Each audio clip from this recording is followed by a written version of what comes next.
Hey, what's up, everybody? Welcome to the inaugural episode of It's Another Thing Movies here on the E2KG Network podcasting channel on YouTube.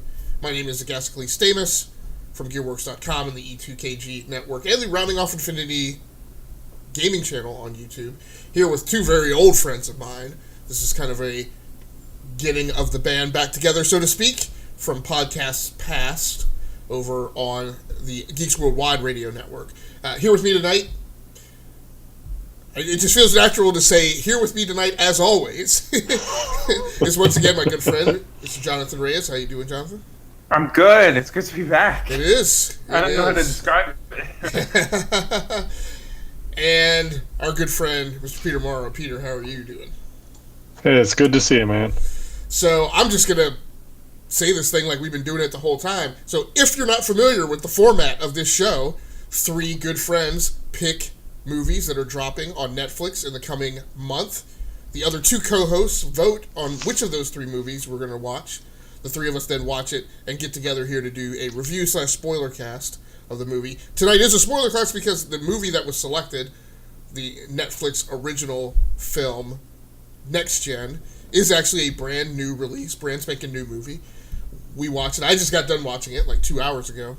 And we're going to go ahead and go through it. So before we get started, as we get started, I'm going to go get the social media out. Jonathan, we'll start with you just at a high level without getting into too much detail and too much of a reveal. By the way, like I said, if you don't know what the term spoiler cast means, let me be clear. We are going to get into the details of this movie. This is not meant for you if you haven't watched it.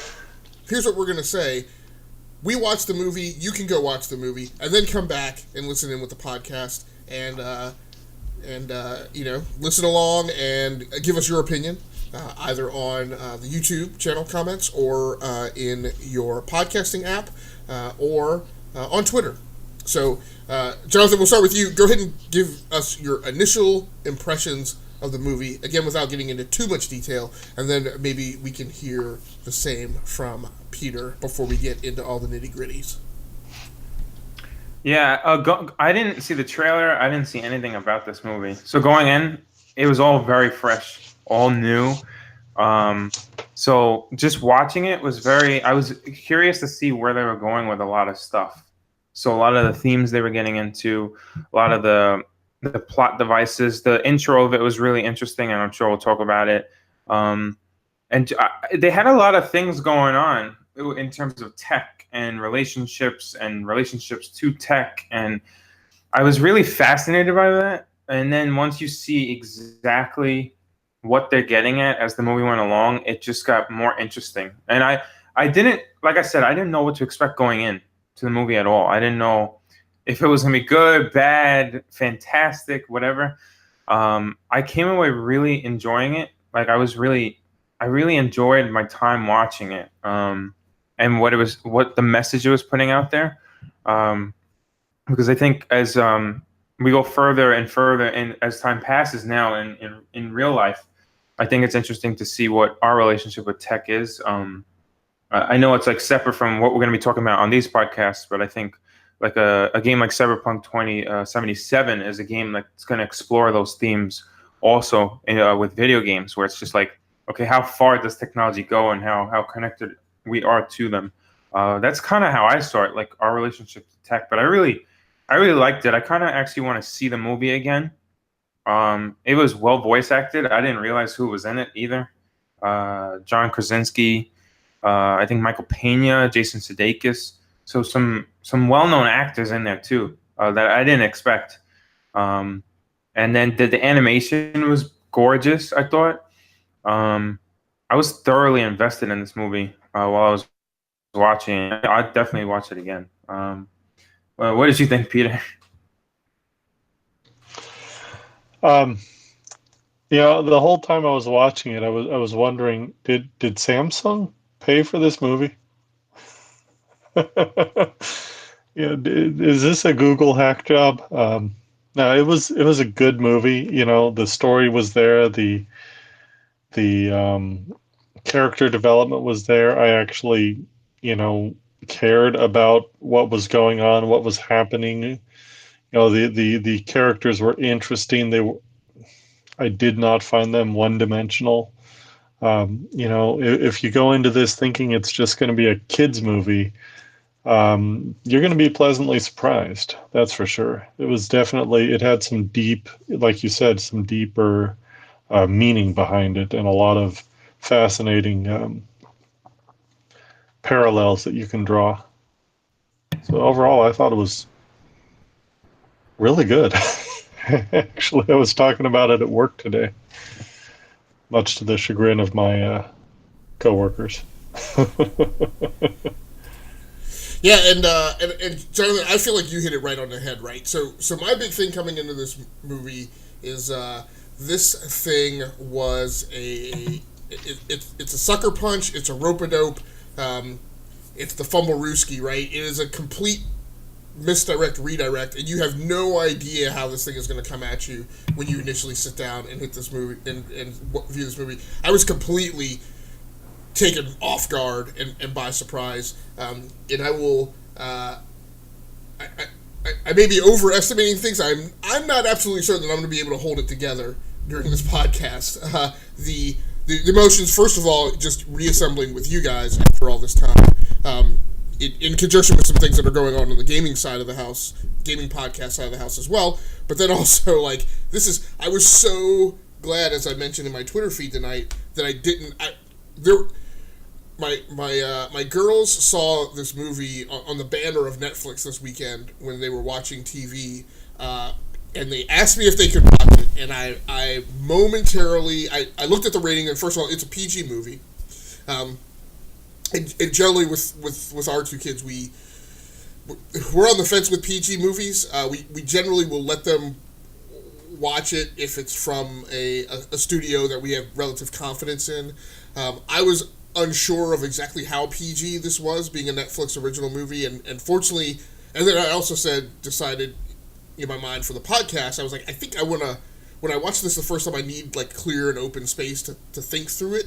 And viewing a movie with my young children is not a clear and open cognitive space. It is a space often filled with noise and a lot of distractions. So, but emotionally, I was so glad I did not watch it for the first time with them. I would have been completely destroyed, and I was pretty emotionally beat up even without them. Peter, as you said, this is a movie that attacks issues. Big and small. Actually, I would almost say all big. There's some meaty adult things in here, and a lot of things that are very current that just surprised me and amazed me. So first of all, let's talk a little bit through the cast.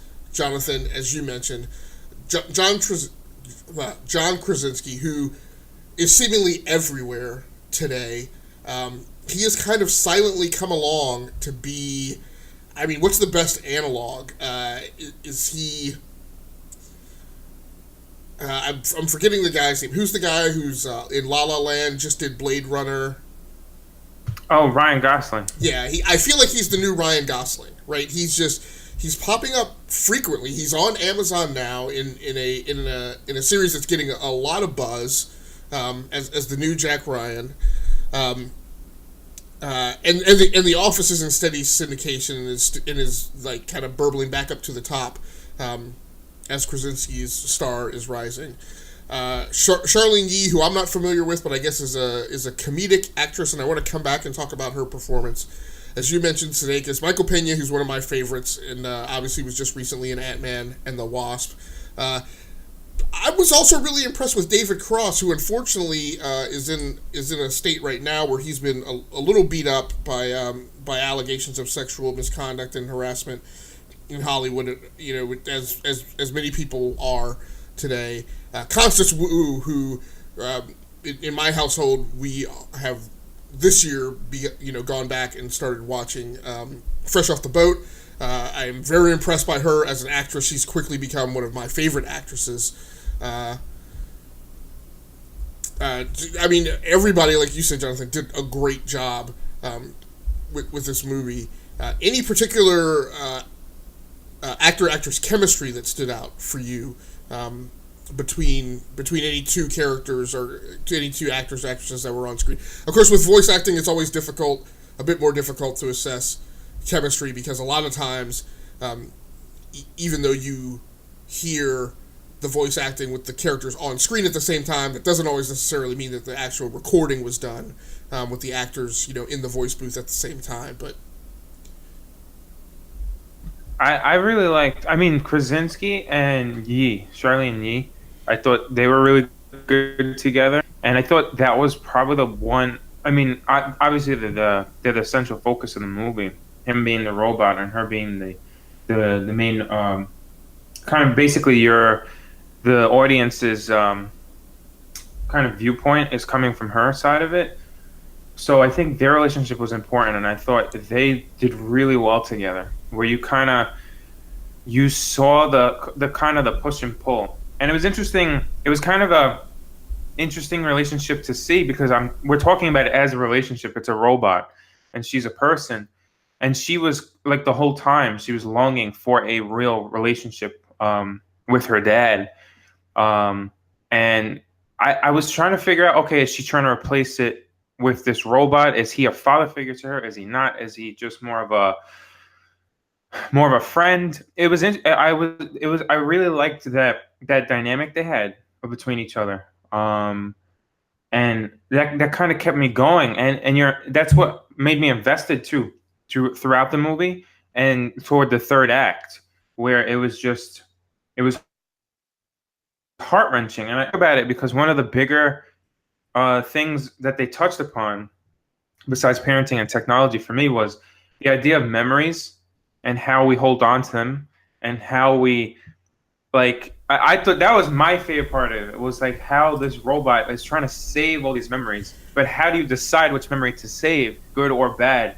That was probably the biggest message in the movie for me that I loved, and that's why I want to rewatch it, because it's just like, wow, that is such a big theme to hit, and you don't think about it, because I'll even go through my photos on my phone sometimes and say, I'll have photos of me and my girlfriend, me and my dogs. I'm just like, okay, do I delete these? But I still love this image, and then I'll get that a notification from Apple saying, oh, the iCloud is, the storage is filling up, and it's just like, man, what do I do? And that's how I felt here. And then when he brought up my core software, where he had he had to get rid of the weapons, kind of reminded me of you can't delete Safari, for example, on your phone, or you can't delete certain Samsung apps. I was like, this is it's so real. Well, and it's a metaphor. There are so many things in here that are metaphors that, depending on how you identify and recognize them, may hit you another way. So, I just want to take this opportunity to kind of maybe do a bit of a jump ahead before we come back to actor chemistry. So the first kind of issue balloon that I saw go up, as you mentioned, Jonathan, was the whole thing about absentee parenting, parenting by devices, which is a big topic in today's society. As a tech geek, who is also highly concerned about parenting, and my kids are daughters. They're interracial, so they're a double minority, right? So those are issues that I'm trying to work with them through. I'm a technology geek. I'm also an engineer, so I'm also highly interested in STEM and their ability to, should they so choose, seek and gain employment in a lot of industries now that are not woman friendly. So there's all those things. I could very easily fall down the hill and kind of give my kids a tablet and say, go, do your thing. And I was a latchkey kid, right? So I work a great deal at trying to balance those things. So there's the absentee parenting issue. The second issue balloon that went up for me was when the robot, there's a scene in the opening where she mistakenly activates the robot, and she's the first human being that 7723, John Krasinski's character's name, which you don't even really know him by that number until pretty late in the movie, where she's the first human that he sees when he's activated. She's pulled away by a security bot, but leaves her backpack, and he's insistently trying to get her backpack back to her, and there's this big chase on the highway scene. One of the issue balloons that went up for me at that point, as he relentlessly pursued her to get the backpack back, as in kind of Grand Theft Auto fashion, right? The resistance to that was mounting to stop him kept increasing and increasing. I'm like, okay, so I feel like there's kind of a Frankenstein storyline that's now going on here, right? That this is the robot that's going to be so dedicatingly loyal to her that at some point it's going to have to be put down, right? Because it's going to start destroying things that in our society are acceptable, right? To intervene with a child doing something they shouldn't be doing. So that was the second issue balloon. The third issue balloon is the one that you mentioned, Jonathan, and I guess my riff on it is, so I'm getting older. I had my kids very, very late in my life. As an engineer and also with some of my family history, my biggest fear of the things that I don't want to experience is I have a very big fear of losing my mental capacity and suffering from anything resembling Alzheimer's or dementia. And so that was my metaphor that popped into my head when the robot was sitting down each night to select which memories he had to discard. And the whole parable of no, the bad memories are also important. And he couldn't really choose always. It was very smart scripting in my mind for there to be scenes where he deliberately didn't choose to get rid of a bad memory because there was something pertinent that he learned from that. So there was that, and there were some other things that we can come back to. So those were kind of the three big issue balloons that popped up for me. So let's go back. So Peter, anything particular in actor-actress chemistry that jumped out at you? Can we talk about Michael Pena for a moment, though? I mean, how many movie scenes is he going to just steal? Dude's an Ant-Man, awesome. Steals the show. He's in this movie. He's probably my favorite character. He's a salty little dog. I mean, it's perfect. I like the way he interacted with 7723. I like the way he acted with May. Interacted with May. I think they made a good trio. It's just hilarious without going too much into it. He's talking shit about crap about the robot, and here comes the robot, and he's like, "Oh, hey, man." Right. Yeah, and it's what I liked about it, what I thought about what was great about his performance, and again, the scripting of his character was it built up for me, right? It was he has that first scene where he comes on, and you hit this point of realization where there's something in the robot software, there's something in 7723 software that actually allows him to.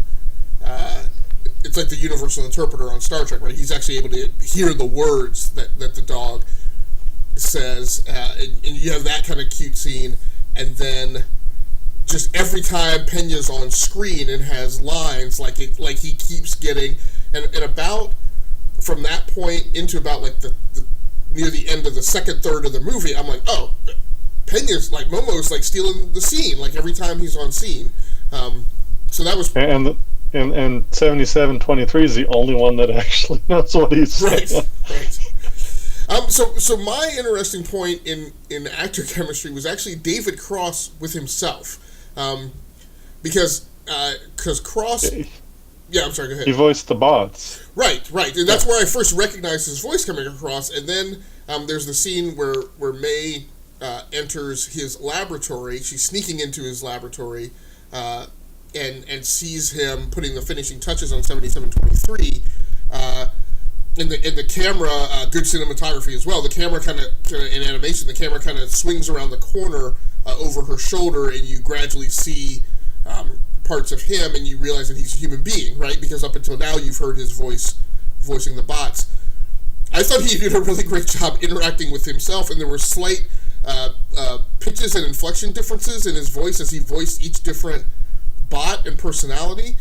He was also the voice of the PA system announcer, which was probably just another bot. So So I thought he actually did a really good job, and again, kind of shifting his character method in which he was voicing each of those. Like Dr. Tanner is a distinctly different personality even from the bot Alfredo, which is probably the bot that's closest to Tanner, but it's still different. So I thought that was a pretty interesting play, and then I liked the chemistry. I kind of liked. It's weird to say it as chemistry, but I mean, so David Cross kind of does a monologue dialogue, right? It's a monologue because it's a single person doing it, but he's voicing multiple voices and multiple characters. Constance Wu is Molly, and for the vast majority of the movie, she is in a silo, like completely oblivious to things really going on in the real world around her and in her own home. And so to me, that comes across as a very distinct monologue, and as a singular voice that's isolated in a crowd, I thought she had great chemistry doing that monologue. So that was one of the things I keyed on. Jonathan, great scenes. We've mentioned a couple as we've kind of gone through this, but what is it, if we're all picking like three big scenes or three great scenes that really impressed us, what was one of yours or your top one? The one that really stuck with me that just popped into my head again was when I think it was it May? I forgot the main character's name, but when she was just angry, and she had the bat, and she went to just like take matters into her own hands and start like hitting the robots and just smash everything and like tried to hurt people out of anger. And I think it was at the park or something like that. And at this point, her and the robot were kind of going in opposite directions of where they were growing. She was continuing to grow darker and more rebellious, while he's kind of learning from her, oddly enough, from her bad and good side, and growing into like a more understanding robot and saying, you know what, I don't need weapons to protect her or to be her friend. I can just be me, pretty much. And I think that was the message at the end that he was trying to leave her. He was like, don't let the bad or the good change you. And I love that scene, because then she's like, you're just a stupid robot. What do you know about my past? What do you know, what I've been through and stuff like that. And then just like, I think there was a scene or two later where he meets her on the hillside and it, says, hey, I made this for you. The hardest memories the memories I don't want to get rid of are the ones that are of you, even though I keep making new ones. So I really thought that was a thoughtful scene, and it's just funny thinking about it again. And I don't know if the movie's point is to do this to us as the viewer, but it really keeps going back to the idea of this is a robot that we're talking about that is capable of doing that, almost better than she can as a person. So I really like that, because just that scene alone makes you kind of think, dang, like technology is capable of doing this. That was really the scene that stuck out to me. Yeah, Peter. What about you? Big scenes, great scenes. If we're all picking the top three, kind of what's one of your? All right, so probably the big tech conference that was shown. It's probably one of my big scenes, because they're obviously it's a slight exaggeration, but they're really capturing that techno fervor that a lot of people have that goes beyond just simple brand loyalty, and goes more towards obsession. They have to have the latest, greatest, newest, whatever. And oh, by the way, it's under your seat. Just capturing that Steve Jobs kind of stage presence. And I'm kind of surprised they didn't do a one more thing. Yeah, and I mean they kind of did a little bit if you take it as and it was kind of a cross between like a Steve Jobs thing and a Google keynote, because Or an Oprah.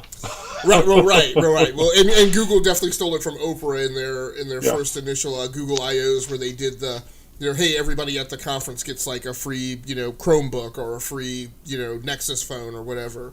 I thought, just to pile on yours, I thought Sudeikis did a great job. When he came out on stage, it felt very much to me, and you could say this is a positive or a negative if we feel he was aping a performance. I actually had to look it up because I thought when he came out, I was like, that's Sam Rockwell. It felt very much like the Sam Rockwell performance in Iron Man 2, when he kind of came out a little more calm. Rockwell was definitely over the top, deliberately so, when he did the Iron Man 2 stick. But it felt a lot like that, and I was really impressed with that bit. Unfortunately, that means you took my scene. The other one, the other part of that scene though that I really liked was, and this is another issue bubble. So another one of the issue bubbles that comes up in this is our relationship with our devices, and I hit that point of realization where I was like, oh, the robots are a metaphor for the commentary on our relationship with. The hypothesis of this movie is that right now today, the technorati keeps saying, well, we don't know what comes after phones, right? Phones have created a level of attachment between users that we've never seen before. Like, they're the most personal devices ever, and maybe watches and wearables were going to be next, but that seems to be on shaky ground, and everybody keeps asking, well, we don't know what's coming after phones, and, but we know Google, Apple, Microsoft, Facebook, everybody's racing to figure out what that next thing is after phones that can be so attached, and this movie hypothesizes, well, the next thing, and they don't say it, but I guess what I feel like is that what we're monkeying around with now, with personal assistants, right, with Google Home and Alexa and Siri, is that the next hop is that they'll derive physical manifestations, and the physically manifested, tangible personal assistant will be the next big thing that all the tech companies will start putting out. And as all those people were in that crowd kind of doing the jumping up and down, there was a point where I literally felt a little gross, because I felt like, oh, but the other part of this is what they're suggesting is that these robots have become the crutch for loneliness that people are now leaning on in this new society. That, there's minor discussions now about how, some people are becoming more comfortable talking to their personal assistants than other human beings. We had, you guys help me out, what was the movie with Scarlett Johansson as the voice? Her. This is kind of one of those hops, and I think to a certain extent there were some laws, like in the last 5 years in Japan, that were put in place that would allow you to, like, travel in HOV lanes or something with, like, a robot in the seat next to you, because in Japan, what I read, I don't know that for certain, but that's having a relationship, with a device like that is a little more accepted.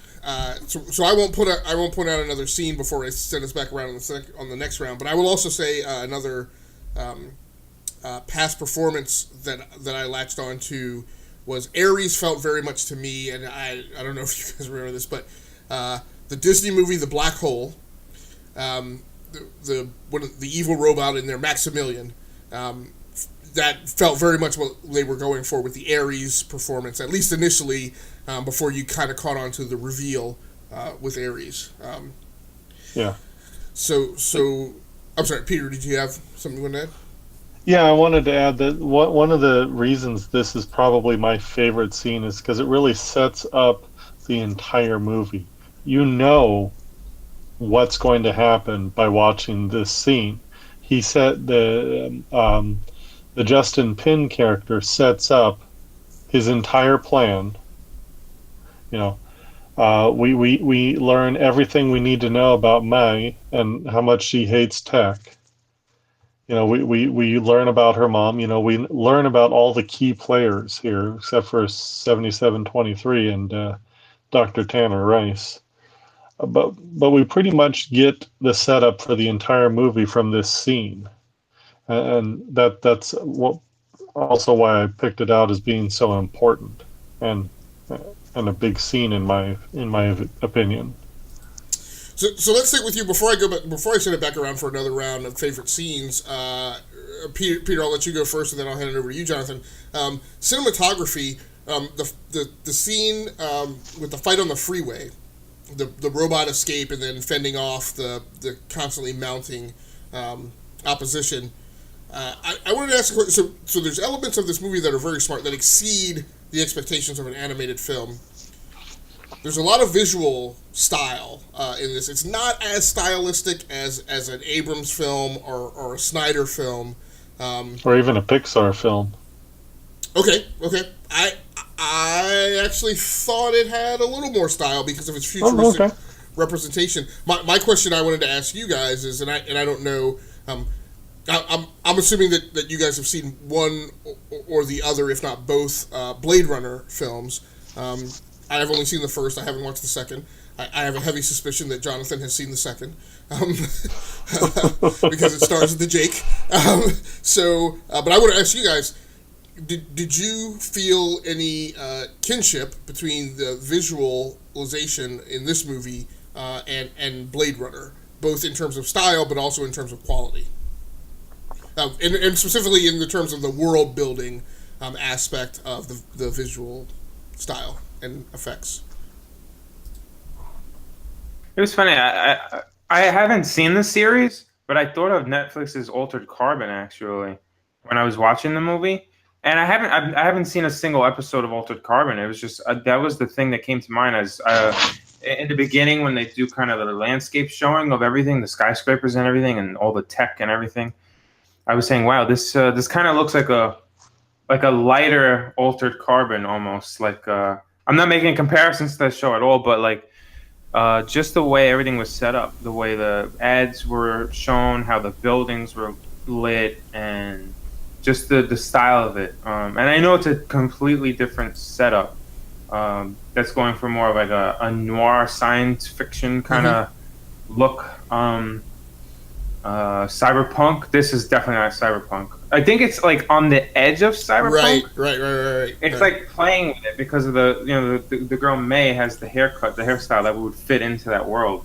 Yeah. But then you still have people in this world that are kind of you could relate to being in our time now too. Right. I thought it was incredibly interesting that the movie feels very geographically inspecific.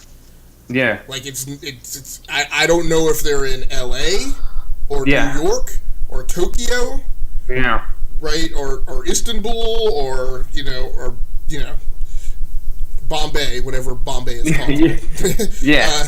So Peter, how about you, man? I really felt I was going another direction. I felt kind of reminded of and I just lost it. Fantastic movie, Bruce Willis, Fifth Element. The cities in the Fifth Element. It was kind of reminiscent of that, but I would agree this could be anywhere, any large metropolitan area, L.A., Tokyo, Paris. I mean, it could be. Right. Yep. So, London or anything like that, because it didn't have the monuments. They didn't really show monuments when you were in the city. You were in the downtown. The layers of the buildings really reminded me a lot of the Fifth Element in the taxi scene, specifically when the robot was running around the freeway. That's kind of what came to mind. What also came to mind was Coruscant from the prequel trilogy. That's exactly where that's what I was thinking as you were going through that. Yeah. So, visually, I was very happy with the layouts. Very cool. So, Jonathan, give me another one of your favorite or standout scenes in the movie. I would definitely say. The third act I thought was well done. It gave you a little bit of everything. I felt it gave you the the action, everything's falling apart, things are being thrown and blown up and put into pieces that you'd expect from a third act, which I didn't think it was going to give. But it did. It gave you that big villain to take down. And I didn't know how they were going to play. I didn't know how they were going to turn it around where, okay, this robot now is going to kind of get its weapons back. Because it was pretty much defenseless against this huge other robot. So it was I just love how the story kind of all rounded itself out into that point of, okay, now I've kind of been with you, May, but now I gotta go. Don't make me just a bad memory or just a past memory. Don't delete me. Let my impact on you change you going forward. But I've got to go and like be that superhero that you expected me to be from the beginning. And I really, really like that because it wasn't only just like, oh wow, everything's blowing up, kind of like I feel like more recent action movies have done, or even just some more summer movies have done recently, where they throw a big budget in the movie just for the ending, where it's just like everything's being thrown, destroyed. I thought everything was destroyed for a reason here. It was kind of like, it was almost like, okay, you're kind of looking toward the future, and that just like the scene where she was angry, the same thing here. I thought it just bled so well into the conclusion, where the robot's memory was wiped, but it was kind of like she had learned from him enough where she was guiding him now after that. So I really like how every scene kind of led to the next really, really nicely in terms of narrative, and everything kind of meant something, that it wasn't just in the movie for no reason. So I would say the third act is really well done. Yeah.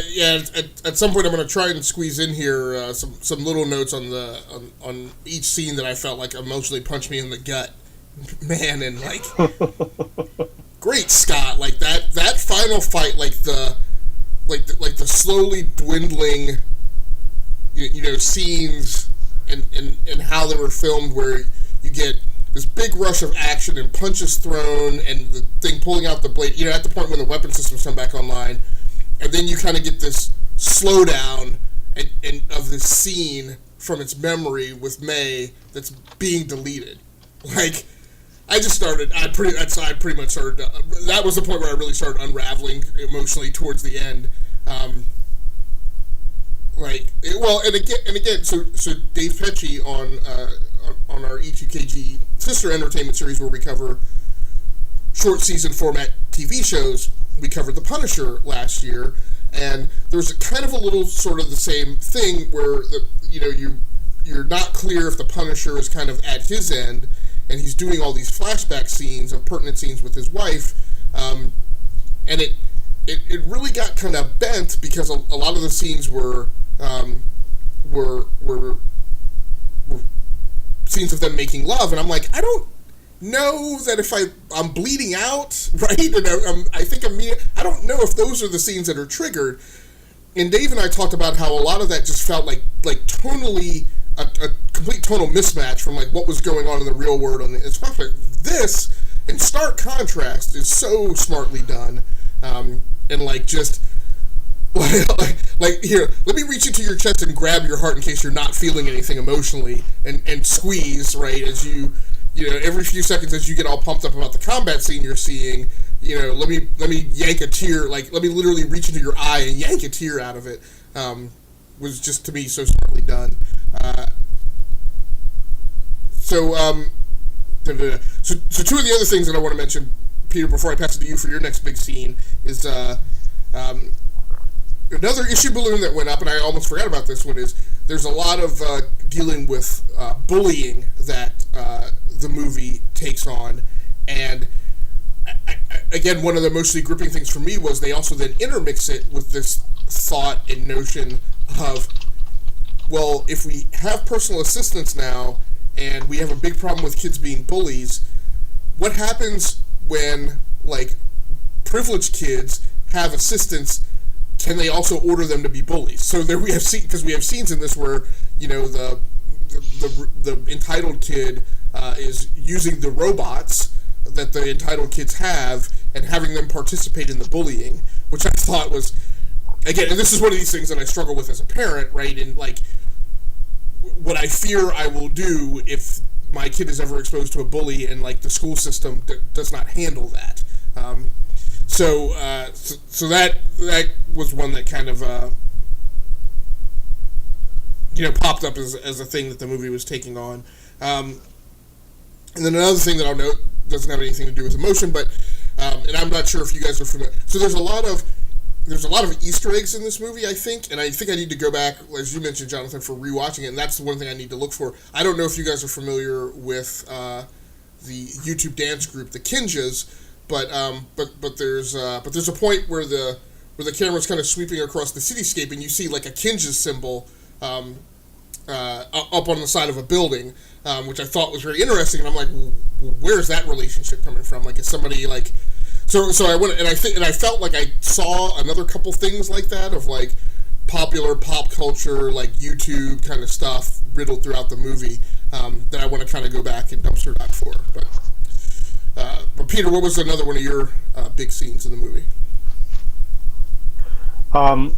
So it was really the first time we see both Justin Pin and Dr. Tanner Rice together, and you really get the sense of their relationship, and you also kind of get the sense that maybe they were based on perhaps a couple of Steves from a fruit-based company. Well, what's funny is I literally didn't get that until you put those two together, and then as soon as I did it in my head, I was like, oh, yeah, I see what you did there.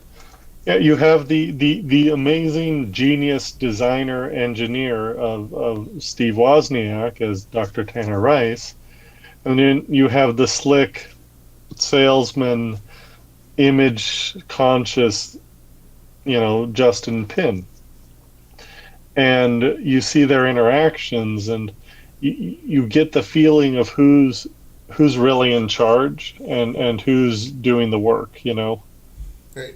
Well, and it's also yet another issue bubble, which I guess I felt, but I didn't articulate, which is this notion of what happens when technology that's being created for relatively altruistic reasons becomes seized upon and bent for pure profit, for other manipulative purposes, and when those personalities are kind of pit against each other in society.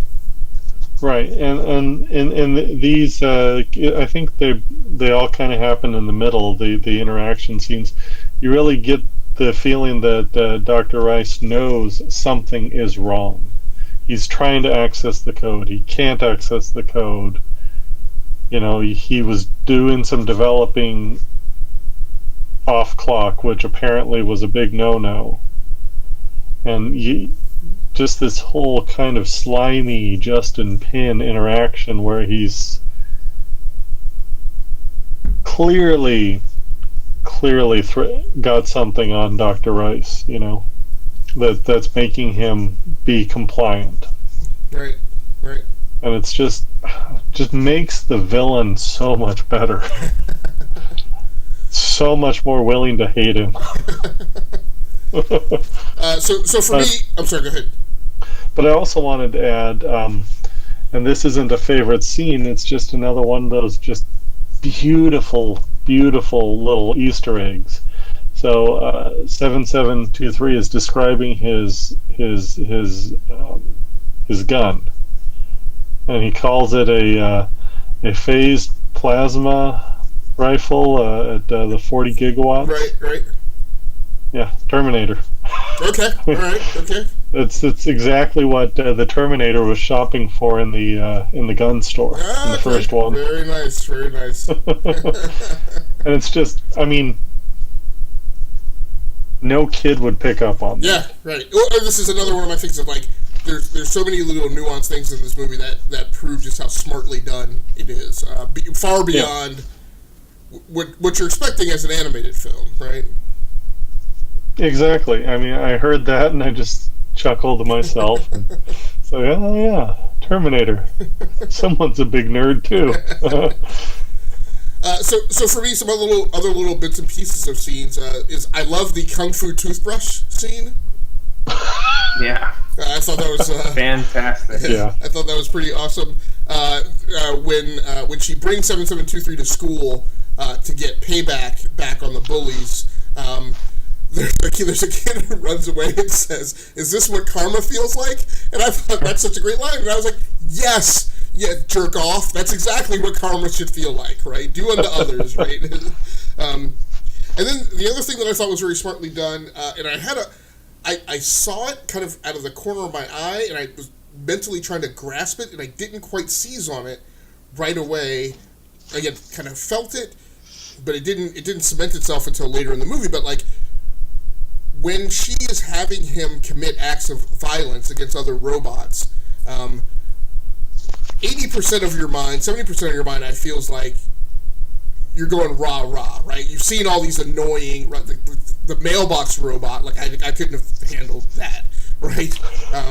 The toothbrush robot, the bullies at school, and all these things. But they do a little thing. Now, part of the visual effect of this movie is the robot, for the vast majority of the movie, 7723, only has his two eyes to emote, which I felt like stylistically is kind of the thing you do as a photographer, and Peter, you'll into this, of like when I go out on a photo shoot, and I think we've talked about this before, despite having many lenses, when I go to do a photo shoot, I force myself to only be allowed to carry two lenses, to force myself to shape a shot and make choices about how I'm going to frame something. And I generally don't allow myself to like pick like the easy lens that I know is going to be the exact thing that I would want, right? But regardless, I feel like that was a deliberate stylistic challenge that they set for themselves to say, we've got to get this robot to convey emotion visually, and we have to only do it with the two eyes. But the point is that when you see him committing acts of violence, he's emoting with his eyes. And it took a while to cement for me that those were feelings of remorse. Like, he was supporting May and wanting to help her live and grow, but every time she asked him to do something that he normally wouldn't, right, there was kind of a twisting in his heart of what he was doing. So I thought, again, that was very smart. Anything visually that you guys want to call out in the movie? We've talked a little bit about like the visual style, kind of the world building of the camera work, but anything else, lighting, shading, camera angles that you guys can think of?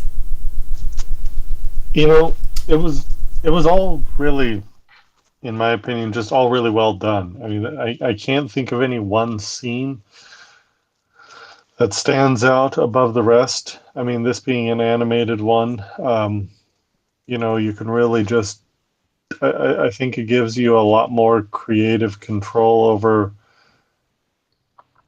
what you're showing and how you're going to show it. So I think, and I was looking, and the directors were also the writers for this movie. Kevin R. Adams and Joe Sander were the directors.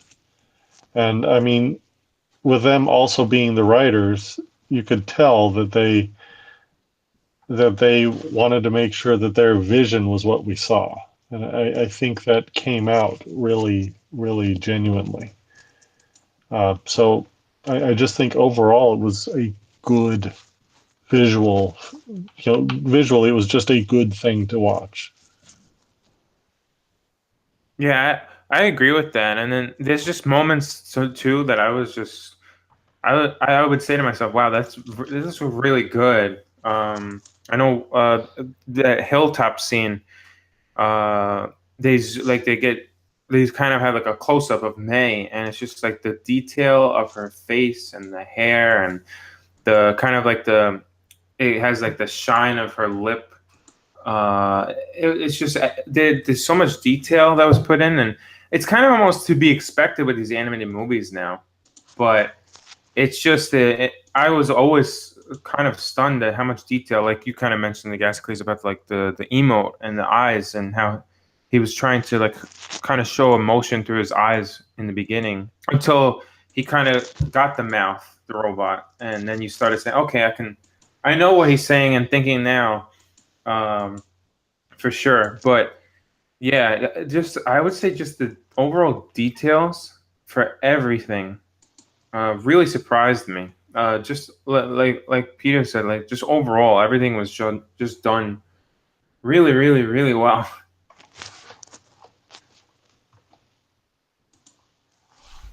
So yeah, this is, I mean, for me, in the overall takeaway, this is yet another example of just an incredibly well done Netflix original movie.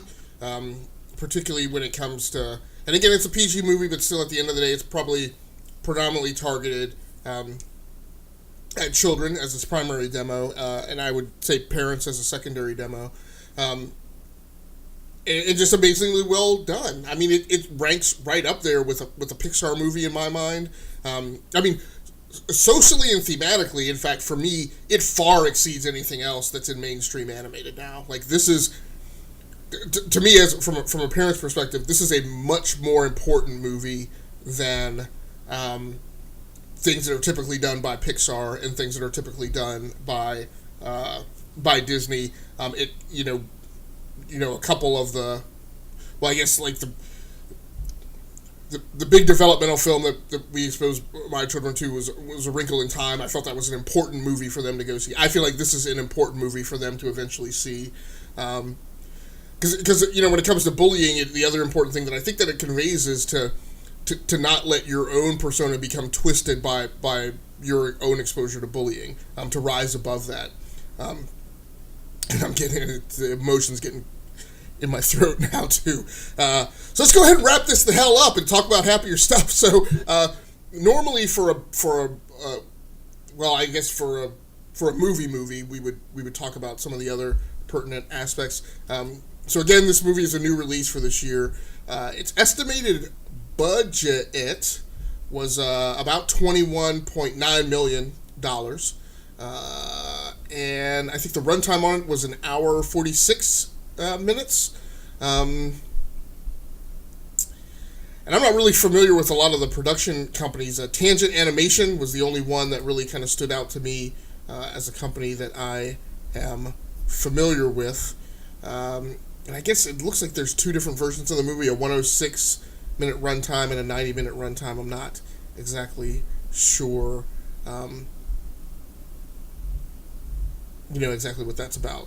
But again, smartly done. I would say, I think we're all universally saying, as far as Netflix content goes that's dropping this month, this is one that I would recommend people watch. So I don't know, do you guys have any other takeaways or? Well, yeah, because this movie is so not a one-dimensional piece. It's dealing with technological addiction. It's dealing with grief avoidance. It's dealing with grief. It's dealing with memory loss. It's dealing with bullying. It's dealing with the bullied becoming the bully. Forgiveness is in this movie.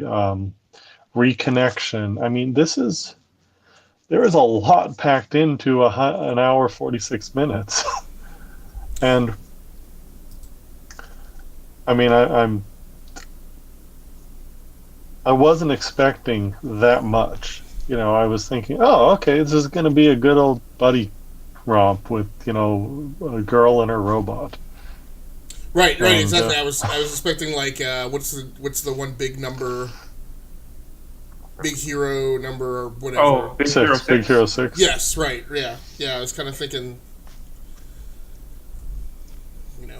something more along those lines.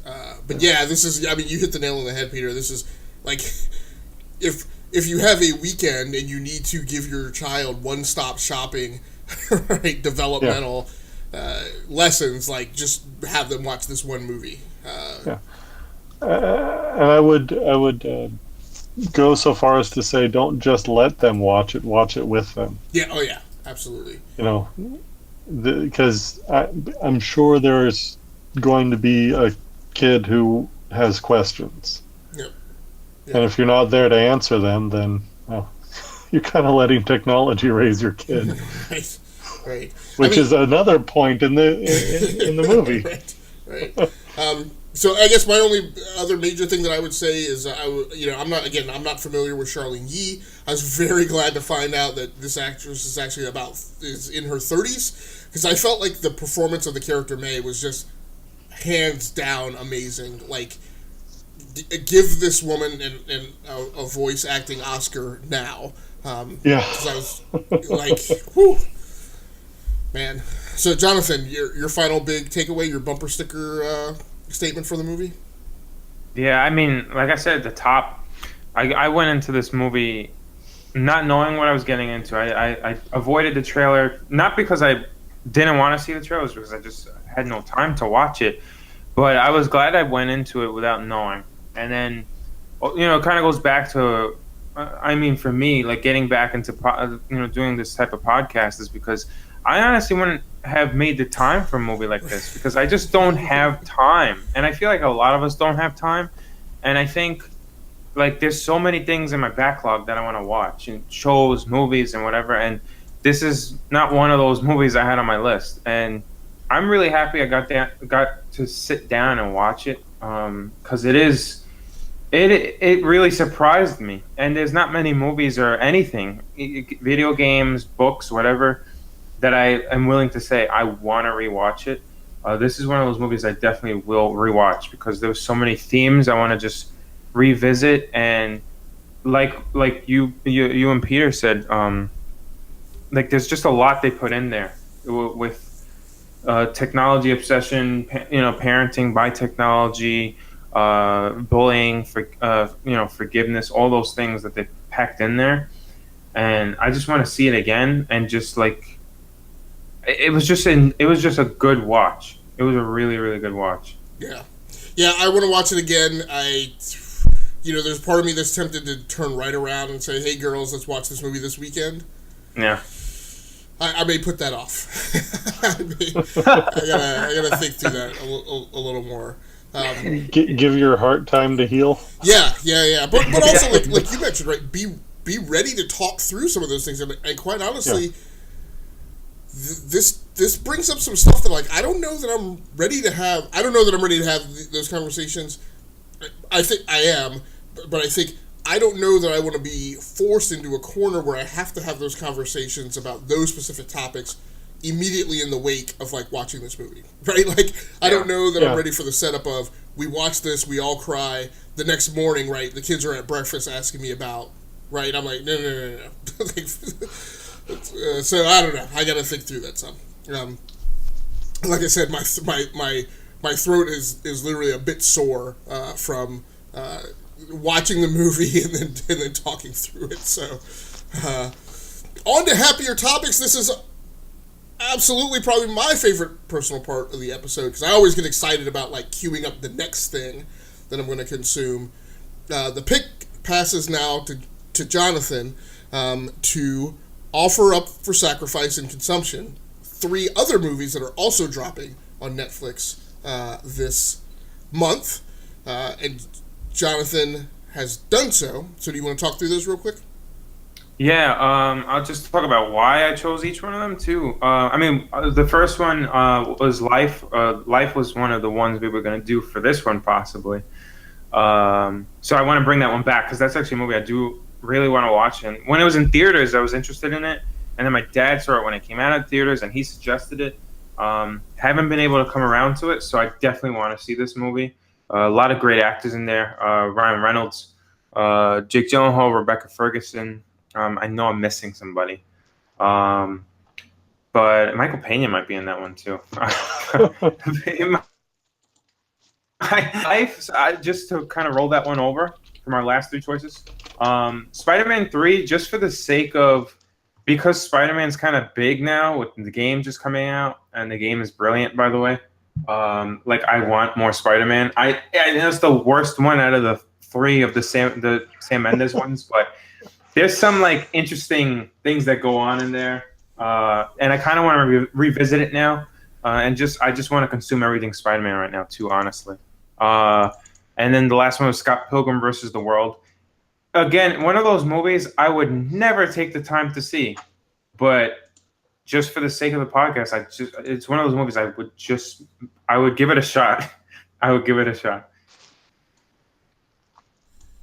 Very cool. So Peter, I will pass the first lot to cast to you as far as the vote for which of those three you want to view for the bottom half podcast of the month. Yeah, I gotta say, Life interests me. I've been rereading a bunch of Michael Crichton lately, and the Andromeda Strain is what I'm currently on, and so I think Life is where I'm leaning. Sold, sir, for 2 bits in a bucket. That's a done deal. 'Cause I gotta tell you, Jonathan, I love you, man, but Spider-Man 3 is not just the worst Spider-Man movie of all time. It is literally one of the top 3 worst superhero movies ever made. It is the one that invoked my label of the kitchen sink superhero movie. I cannot stand it. Yeah, man, that would be a harsh podcast. I don't know that I would expose the average person to the vitriol that I would have to spew after being forced to rewatch that movie. I kind of want a fresh watch too, like just a new movie to watch too. Yeah, and I have specifically actually said, like, within the last 2 or 3 months, I really need to go back and rewatch Scott Pilgrim versus the World with a little more, like, conscious awareness of, like, because there was a lot when you're unfamiliar with that material. It's kind of a lot to absorb as far as, like, things you should be keying on. And so I kind of want to go back and watch that. Elizabeth Winstead has gone on and become, like, a pretty significant actress in additional roles that she's taken on, and I kind of want to roll the clock back and look at that again. But I think I'm very interested in doing Life as well. So there we go. That's what we'll watch, and then we'll work on what date we can record that show. So anything else that you guys want to talk about tonight? No, I mean I'm excited for Life, and then next I couldn't recommend Next Gen more to anyone. Yeah. Yeah, seriously, if you're looking for a good movie and emotions, Next Gen is definitely one you should look at this weekend. Yeah. There was one other movie, and I cannot remember the title of it. You're going to unfortunately hear me clacking away on the keyboard, but it was one of the first movies that we did when we put this show format together. It was the Netflix show about African Revolution and the... Yeah, Idris Elba was in it. I can't think of the name either. Where was I for that? Did I watch that? Yeah, you were absolutely part of that show. I have it now, and I'm looking for Beasts of No Nation. I do not remember that at all. I'm pretty positive you were on that. Maybe that was with Sarah. Maybe that was with Sarah before Peter. It might have been Sarah. I think so, because my first one was The Martian. Okay, all right, there we go. That's yeah. So I apologize for that. No slight to you, Sarah, if you do wind up listening to this episode. So it just kind of historically reminded me and felt like I can't remember who picked that movie for us to watch, but we picked it. We were all 3 of us were like blown out of the water. We expected to see something interesting. We didn't expect to see something that we would stamp as like one of the best things that we had ever collectively chosen to watch, and I feel that way about Next Gen. Like, I'm still on a high again because I just watched it 3 hours ago. I'm still on this high of like, what an amazingly good pick. Like, yeah. I don't know that I'm going to say amazingly good movie or film of all time or anything, but like, of the stuff that was available for us to pick, the fact that we landed on that is just like, as you said, Jonathan, because it's a thing that we don't know that would have been put on our watch list in and of its own accord. So, well done, Peter Morrow. So there we are, and we'll be watching Life. we are going to be back doing this at the target is twice a month. And if you were familiar with this format before from where we were doing it on Geeks Worldwide, then please feel free to jump back on the bandwagon and follow along. The main point of this is, like as we said, is to target, grasp, highlight, and then promulgate key material that's showing up on Netflix and or other streaming services that, again, you also might pass by and miss if it weren't for us kind of highlighting it for you and stamping it with our recommendation. By the same token, there might be some stinkers out there that we recommend that you avoid and not waste your time. Just bypass it and go select something else to watch on your binge night. So once again, for the E2KG Network podcasting channel on YouTube, my personal tech blog, gearworks.com, and Rounding Off Infinity, the gaming channel on YouTube, my name has been Agasicles Stamas. You can follow Jonathan Reyes at Wordy Nerdy on Twitter. You can follow Peter Morrow at Edric Santero on Twitter. That's going to do it for us for this debut episode of It's Another Thing Movies, and we will be back probably sometime within the next 2 weeks. Thanks again. That's going to do it for us. We're out of here.